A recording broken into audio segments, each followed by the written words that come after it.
بسم الله الرحمن الرحیم.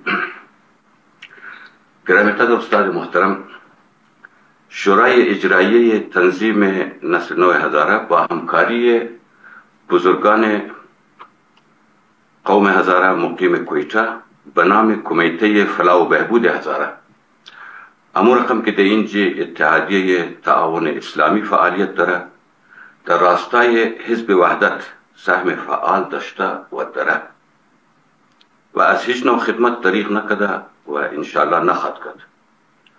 از جانب از اونا خدمت شما سلام تقدیم مونیم و اونا آرزومند تمنیات نیک و ارزنده از شما هستند. بسم الله الرحمن الرحیم.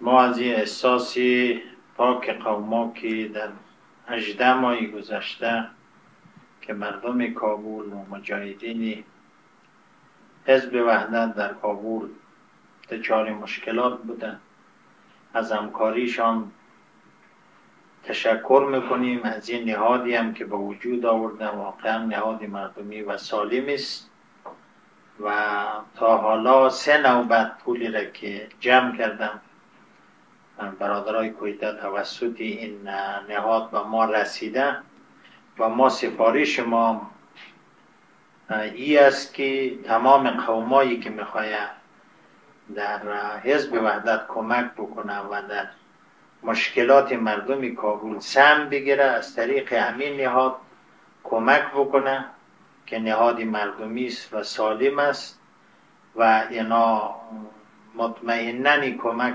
چنانچه که قبلا و ما رسانده بعد ازش هم میرسه.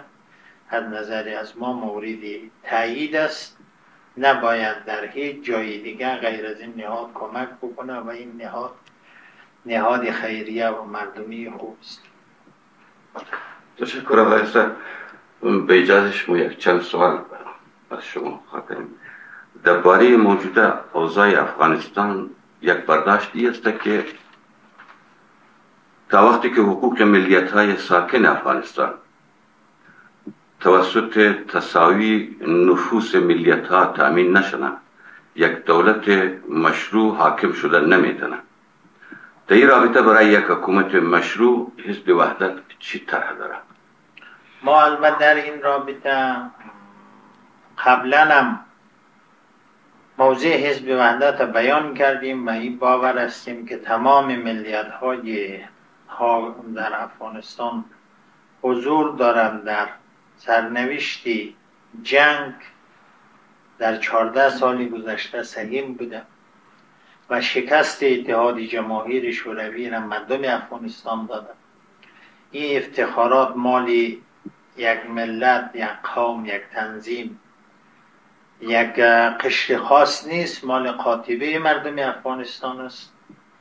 برای آینده مردم افغانستان که این افتخارات بزرگ کسب کرده و حکومت تشکیل شد باید حقوق همه در نظر گرفته شد و 18 ماه گذشته که این رعایت نشد این حقوق و اثبات کرد که نمیتونه بدون حضوری قاطبه ملیت های مختلفی که در افغانستان است حکومتی تشکیل شود و پا بگیره و امنیت برقرار بود. لحاظا خوب است که تمام احزاب و اقوام و ملیت ها در افغانستان این واقعیت را بپذیره که بدون یک دیگه شان نمیتونه زندگی بکنه و حقوق اینا را در نظر بگیره. حزب وحدت برای رای عادلانه این مسئله طرح فدرالی را ریختن و مطرح کردن که هم حقوقی از نظر جغرافیایی رعایت شود هم از نظر ملیت ها. این یک رای حل اصولی و اساسی است برای مردم افغانستان و شرایط بحرانی افغانستان و تضمین کننده است تمامیت ارضی افغانستان را و امنیت ملیش را. این رای حلیه که حزب وحدت را داده، تبلیغ کرده و اعلان کرده و الان هم رای حل میده. خیلی عالی، تشکر. یک سوال دیگه یه که اگر یک حکومت بر اساس تعدد تنظیم ها در وجود باید و تساوی نفوس ملیت ها در نظر گرفته نشونه. پس حزب وحدت اسلامی چی روش اختیار خواهد کرد؟ ما خو معتقد هستیم که روش تنظیمی در 18 ماه گذشته تجربه شده و کسانی هم که این راه را رفته بود تلخیش را چشیده که این راه حل نیست. الا و لابد هر کس برای منافع ملی افغانستان فکر میکنه باید حقوق تنظیم ها و ملیت ها را طبق نفوس در نظر بگیره و نظر همه احزاب و ملیت ها در نظر گرفته شود، نه ملیت و تنظیم سری کسی ظلم بکنه و نه از کسی ظلم بپذیره. غیر از این رای براه است و چیزی که تجربه شده کسی که عاقل است دوباره تجربه نمیکنه. سوال دیگه جناب علی است که شنیده باشه که در حزب وحدت اسلامی افغانستان اهل تسنن مثلا قرلوخ، سرخپارسا، شیخ علی و غیره هم صحیح هستند. این تا چه حد واقعیت داره؟ این حرف درستیه. یعنی حزب وحدت یک حزب سیاسی است و حزب سیاسی طبیعی است. فلسفه وجودیش برای عزیز که در یک مملکت هست افرادی بیشتری جذب بکنه و خواستای بیشتری رو منافع مردم افغانستان مطرح بکنه. از وقتی که تشکیل شده تا حالی را افراد زیادی از شیخ علی، از سرخپارسا، از تخار، از قندوز، از بغلان، از بادغیس، اینا افراد مختلف و اقوام مختلفی در حزب وحدت پیوسته و از حزب وحدت را به عنوان یک حزب سیاسی که حقوقشان را در آینده احیا میکنه، آرمانشان هست، نگاه میکنه و پیوسته. و حزب وحدت هم سیاستش سیاست بازی بوده، محدود نیست، در روی همه ملیت ها و اقوام باز است که حزب سیاسی است و برای آینده سیاسی افغانستان فکر میکنه و برای نجات ملیت های محروم فکر میکنه. روی این مسئله هستی واقعیت داره و ما تلاش مایی است که ملیت های بیشتری را جذب حزب وحدت بکنیم و از حقوق همه مردم خیلی حزب وحدت اسلامی همیشه ایره گفته که ما وابسته به هیچ جای و کدام مملکتی نیستیم. با وجود از این رسانه های خبری حزب وحدت اسلامی را وابسته قلمداد یا تبلیغ بکنیم. در نظر از شما اونا چی میخواه یا چی مقصد داشته باشه؟ ما توی این مسائلی که میگیم وابسته نیستیم دلیل داریم. دلیل ما میگه که در 14 سال انقلاب مسلحانه افغانستان تنها حزبی که تشکیل شده در داخل افغانستان و کمیته مرکزیش در داخل افغانستان بوده، در خارج نمایندگی داشته و تصمیم گیریش در داخل بوده، در جنگ، در صلح، در اداره. در بین احزاب افغانی تنها حزب وحدت است. این یک سندی است که هیچ کسی را انکار نمیتونه که مرکزی حزب وحدت در بامیان بود. بامیان بعد از 55 روز محاصره است تحت سلطه دولت نجیب آزاد کردن و مرکزی حزب در اونجا تشکیل شد و همونجا تصمیم گیریش بود تا وقتی که کابول ساقط شد در دست مجاهدین و یا 14 ماه دیگه هم باز کمیته مرکزی حزب وحدت در بامیان بود، یک شورای تصمیم گیری در کابل داشت. بعد در این اخیر رو مصلحتی که سرنوشت مملکت در کابل تعیین میشد و ضرورت بود که یک تمرکزی تصمیم گیری باشه، حزب وحدت تصمیم گرفت که شورای مرکزی خود منتقل بکنه به کابل. و اما ایره چرا کشورهای دیگر یا رسانه‌های دیگر وابسته جلوه میتن؟ این هم دلیل عدم وابستگی حزب وحدت است. خیلی.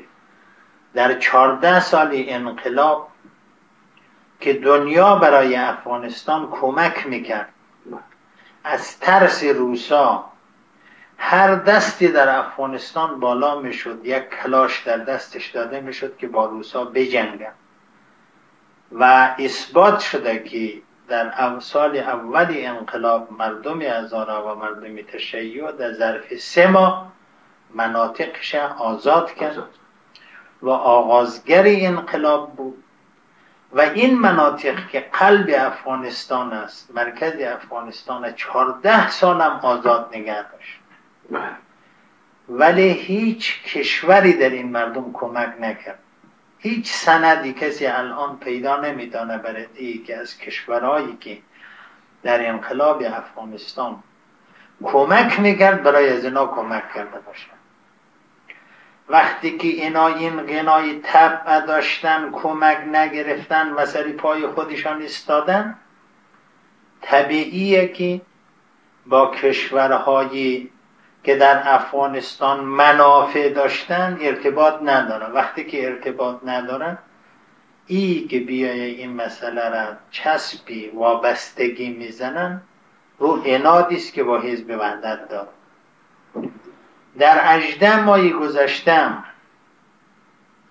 ام هزارجات محاصره بود، ام کابل حزب وحدت محاصره بود، هیچ رایی در هیچ جا نداشت و اینجا با تکیه با مردمش، با امکانات مردمش مقاومت کرد و 12 جنگ تحمیلی را پشت سر گذاشت و این دلیل است برای ازی که این حزب یک حزب مردمی است و حزبی که به مردمش متکی است و هیچ جای دیگه ارتباط نداره.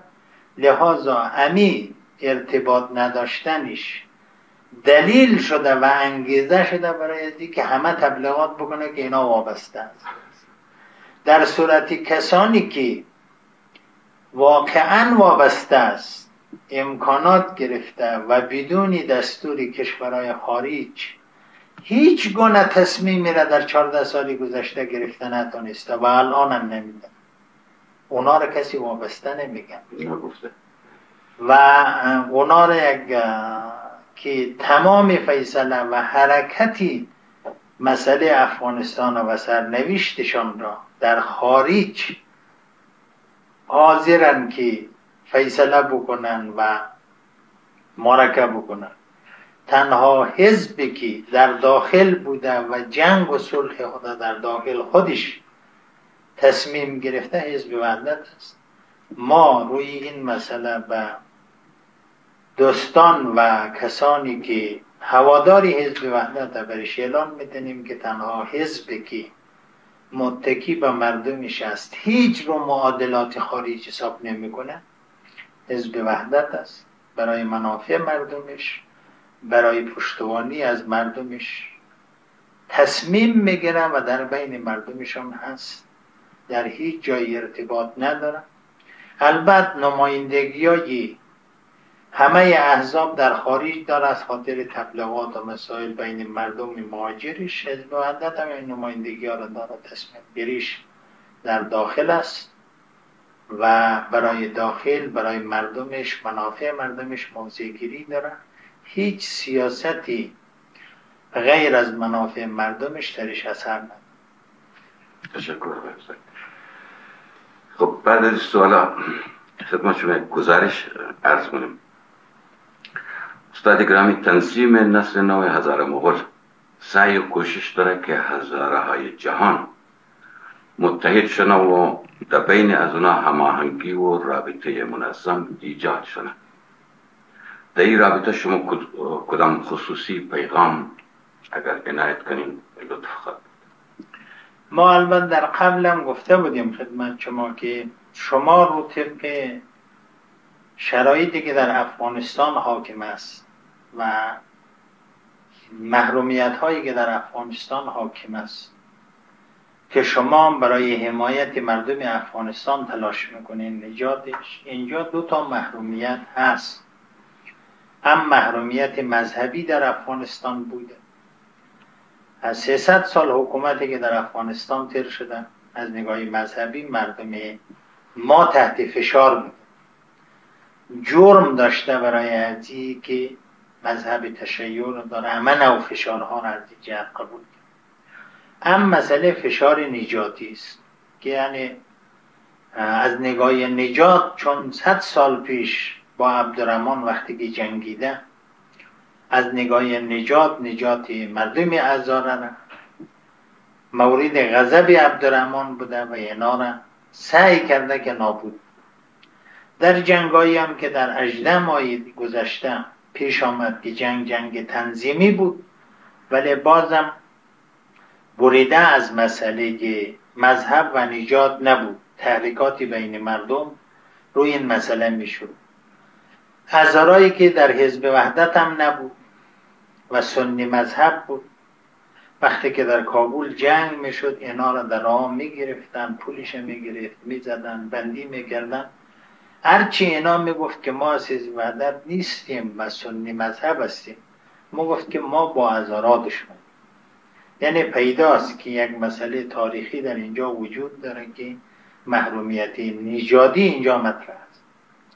در قضیه افشار که پیش آمد، افشار منطقه است که اصل قلعه‌هایی که در اونجا بوده از سابق از مردمای افشار بوده که غیر نجات هزاره است، ولی شیعه مذهب. باقی مردم که آمده در پلوی زناخانه انداخته شهر شده، این مانده به نام اما افشار که معروف است در افغانستان به نام قزلباش. اینا وقتی که افشار سقوط میکرد مردمان هزاره فرار کردن، بیرون شدن، اموال خود کشیدن یا خانه خود بیرون کردن که جنگ است. این برادرها به احساسی از این که ما نجاتا هزاره نیستیم، ما را شاید ظلم نکنن، بالاترین صدمه را اینا دیدن. وقتی که آمدن نیروهای مخالف مسلط شد، به هیچ چیز از اینا رحم نکرد. این دوتا مسئله نشان میده برای که این مردم ما دو نوع محکومیت داره، هم نه محکومیت مذهبی هم محکومیت نجاتی. لحاظا شما که الان آمدین، من معتقدم که هر مجمعی هر حمایتی میشه رو این دو محور محرومیت که مردم ما صدمه دیده و هست رو حمایت این مسئله بشه. اگر بیایین در اینجا مسئله نجات تنها مطرح بکنین، باز از نگاه دفاعی از محرومیت هم درست است. اگر بیاییم در اینجا مسئله مذهب را تنها مطرح بکنیم، باز از نگاه محرومیت نجات هم اینجا درست نیست. هزارایی است که اینجا محرومن و حقش ضایع شده، رویش ستم شده، ولی اینا سنی مذهب است، شیعه مذهب نیست. ولی در اینجا میبینیم که کسانی هست شیعه مذهب است ولی نجاتا هزاره نیست، باز هم ستم را که هزاره دیده و چشیدن محرومیتی که داره اینا هم میکشه. لحاظا از این جهت سعی بکنیم که هر دو مسئله، هر دو معیار در نظر بگیریم که مسلم است از نگاه محرومیت، از نگاه آزادی خواهی دنیا، از نگاه آزادی که امروز در دنیا مطرح هست، از این دو قشر سزاوار است که حمایت شود و انسجام پیدا بکنه، از موجودیت خود دفاع. خیلی تشکر.